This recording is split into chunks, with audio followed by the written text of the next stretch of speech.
Everyone, मैं अनुराधा अपने YouTube channel success with Anuradha में आप सभी का स्वागत करती हूँ।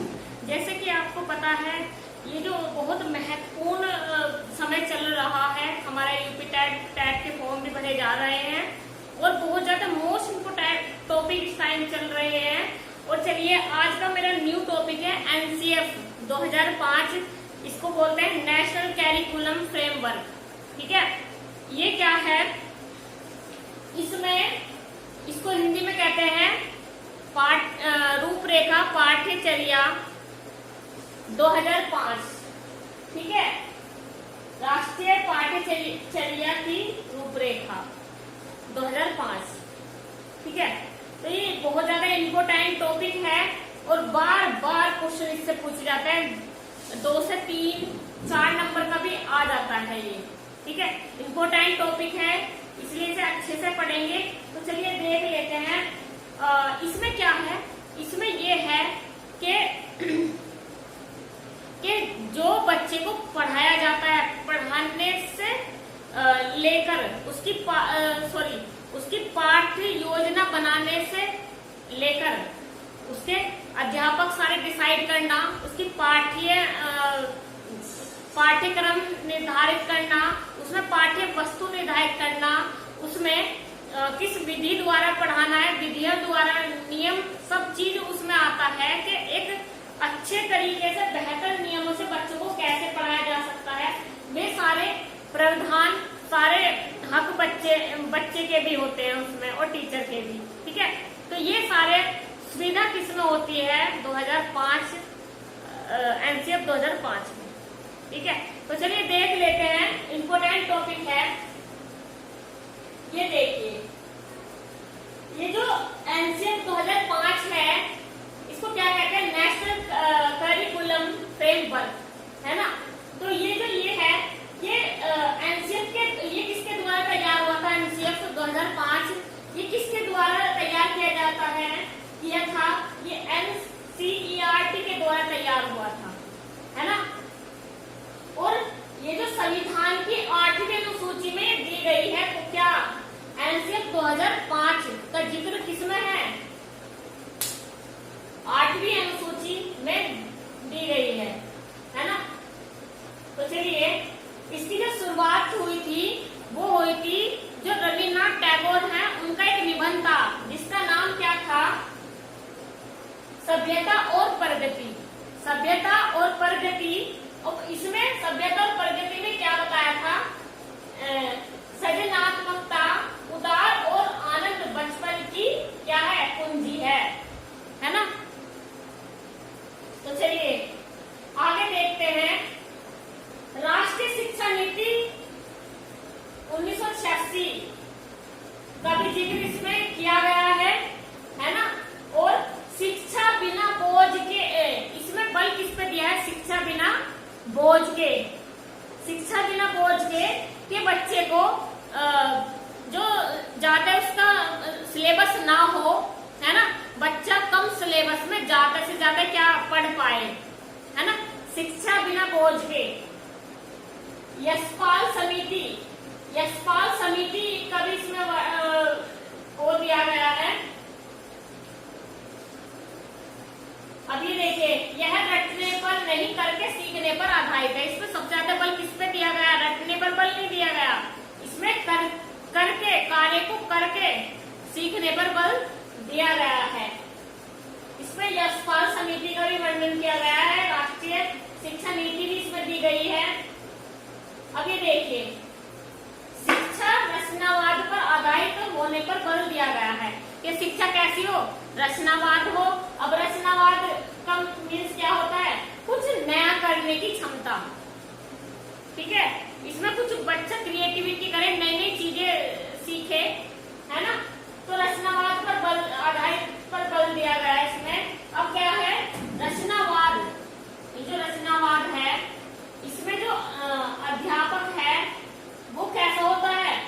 सुविधा दाता होता है और अवसर दाता हो, यानी कि सुविधा भी दे बच्चे को और कैसा हो? अवसर भी प्रदान करे कि वो नई नई खोज कर सके, नई नई चीजें क्रिएटिविटी कर सके, है ना।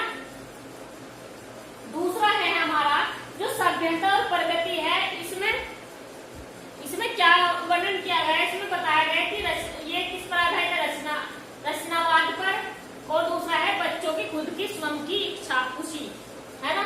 इसमें क्या है, रचनात्मकता में क्या है, कुछ नया करने की क्षमता, है ना। और ये क्या है, बच्चे की खुद की खुशी हो, बच्चा खुद को साबित कर पाए कि वो खुद से कुछ कर सकता है, बेहतर सीख सकता है ना। तो यही दो क्या है, बचपन की दो कुंजी है ना। तो चलिए अच्छे से मैंने बता दिया है कि जो एनसीएफ है, अब तक कितने एनसीएफ हो चुके हैं, 4। कौन कौन से, तो 1975 में, एक 1988 में, एक 2000 में, एक जो अब चल रहा है ये क्या है 2005 एनसीएफ, है ना। इसको जो बताया था वो किसने बताया था, इसका पूरा नाम एक बार दोबारा वर्णन कर देते हैं। एनसीएफ का पूरा नाम क्या है, नेशनल करिकुलम फ्रेमवर्क, इसको कहते हैं हिंदी में राष्ट्रीय पाठ्यचर्या की रूपरेखा 2005। इसमें क्या निर्धारित किया है, इसमें सारी शिक्षा की नीति निर्धारित की गई है। इसमें बच्चे को रटने पर ना रटने पर बल दिया गया है, बच्चे को खुद से सीखने पर बल दिया गया है, और बच्चा सबसे ज्यादा शिक्षा बिना बोझ के सीख सके। और इसमें क्या वर्णन है, यशपाल समिति द्वारा ये वो किया गया था, बनाया गया था। इसमें यशपाल समिति का भी वर्णन है, यह रटने पर नहीं करके सीखने पर आधारित है, शिक्षा रचनावाद पर आधारित होनी चाहिए। रचनावाद कैसी, यानी कि बच्चा नई नई खोज कर सके, नई नई चीजें सीखने की जो क्षमता है, कुछ करने की जो क्षमता है, उसका विकास हो सके। और इसमें क्या होता है, अध्यापक होता है, और जो अध्यापक होता है वो कैसा होता है, सुविधा दाता हो और क्या अवसर दाता हो। अब ये जो एनसीएफ 2005 है, इसकी जो शुरुआत हुई थी वो जो रविन्द्रनाथ टैगोर है, इनका एक निबंध था, सभ्यता और संस्कृति, है ना, प्रगति, सभ्यता और प्रगति। इसमें क्या बताया गया था कि रचनावाद और बच्चे की स्वयं की खुशी होनी चाहिए, है ना। तो चलिए बहुत इम्पोर्टेंट है, इसे नोट कर लीजिए अच्छे से, एक बार स्क्रीनशॉट ले लीजिए इसका।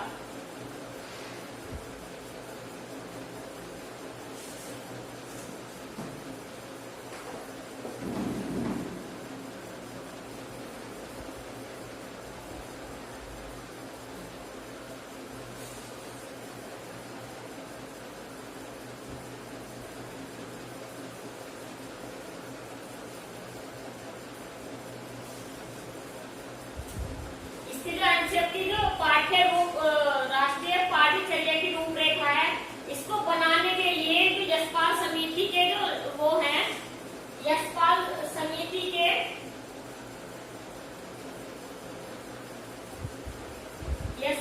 समिति के जो सिफारिशों को ध्यान में रखा गया है ना। और क्या है, 2005 में प्रोफेसर यशपाल की अध्यक्षता में ही राष्ट्रीय पाठ्यचर्या की रूपरेखा बनाने के लिए एक राष्ट्रीय संचालन समिति का गठन किया गया था। इसकी रूपरेखा बनाने के लिए कौन सी समिति का गठन किया गया था, यशपाल समिति का, है ना। इसके यशपाल समिति का जो सिफारिश है उसको ध्यान में रखा गया है, तब जाके रूपरेखा तैयार की गई है। और राष्ट्रीय शिक्षा नीति 1986 के भी जो नियम है उनको भी ध्यान में रखकर इसका निर्माण किया गया है, पाठ्यचर्या रूपरेखा का।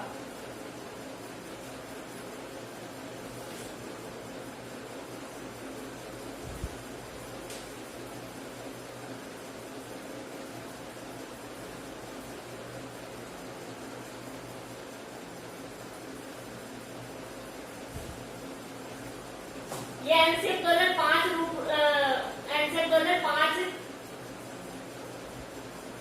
को बनाने के लिए यशपाल समिति का गठन किया गया था, है ना। चलिए इम्पोर्टेंट है, राष्ट्रीय शिक्षा नीति 1986 का के भी सिफारिश जो नियम है उनको ध्यान में रखकर ये जो एनसीएफ 2005 बनाया गया है, ठीक है। तो चलिए इम्पोर्टेंट है, इसे नोट कर लीजिए, इसको एक बार स्क्रीनशॉट ले लीजिए इसका।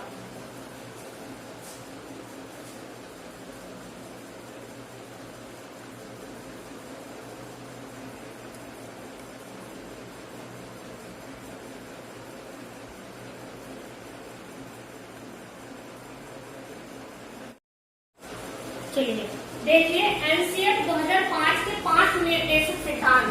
ये 5 निर्देशक सिद्धांत कौन कौन से थे देख लीजिए।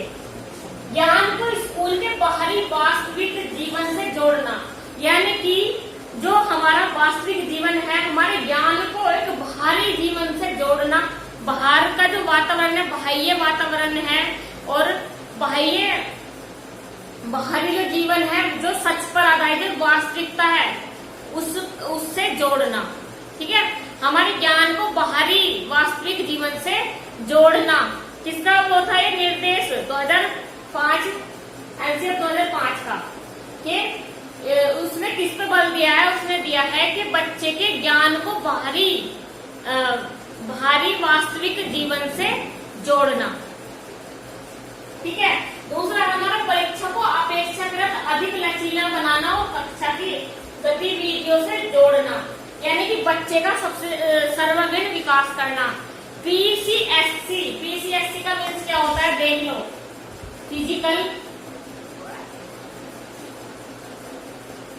फिजिकल यानी कि शारीरिक विकास है ना।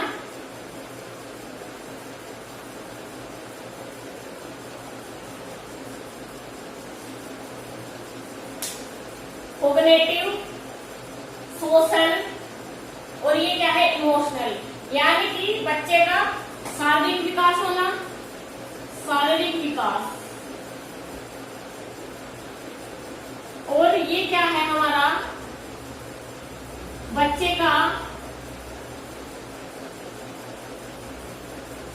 सृजनात्मक,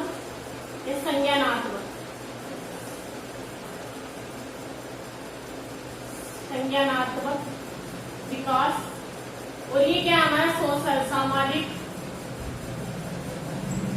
विकास, और ये हमारा क्या हो गया संवेगात्मक विकास।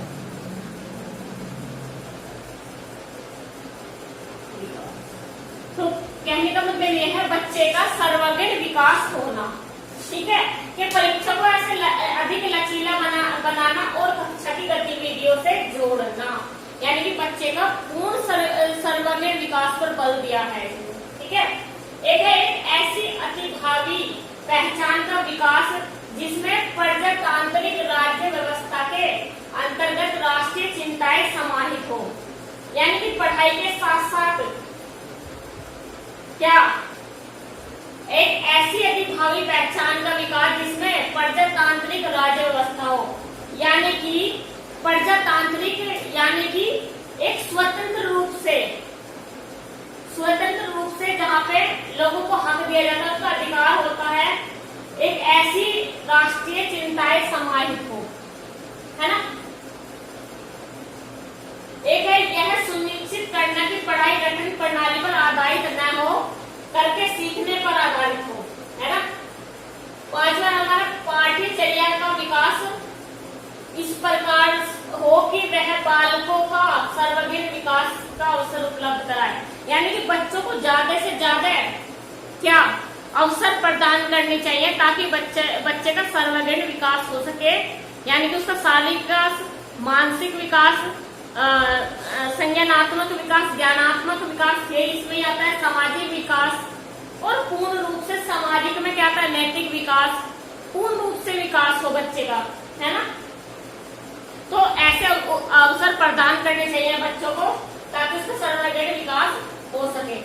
अब ये क्या है, सीखने सिखाने की प्रक्रिया कैसे होनी चाहिए? प्रक्रिया अर्थपूर्ण होनी चाहिए, यानी कि सीखने सिखाने की जो प्रक्रिया होती है वो अर्थ होनी चाहिए। वो कैसे होनी चाहिए? अर्थपूर्ण होनी चाहिए। तो बहुत इंपोर्टेंट टॉपिक है, बार बार क्वेश्चन 4 से 5 लगभग नंबर का आता है, इंपोर्टेंट है, बहुत ज्यादा पूछ लिया जाता है कि ये ज्ञान को स्कूल के बाहरी वास्तविक जीवन से जोड़ना।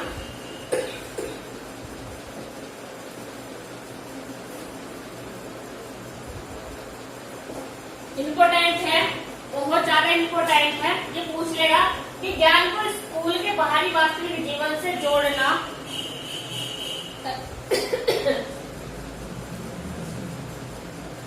इसका जो ये जो पॉइंट दिया गया है, किसमें दिया गया है? एनसीएफ 2005 में, राष्ट्रीय रूपरेखा, राष्ट्रीय पाठचर्या रूपरेखा 2005 में। ठीक है, इम्पोर्टेंट है, बहुत ज्यादा इसके जो एक एक पॉइंट इम्पोर्टेंट है। अच्छे से पढ़ेंगे, अच्छे से अपने नोट्स बनाते चलेंगे। मिलते हैं अपने नेक्स्ट वीडियो में। धन्यवाद।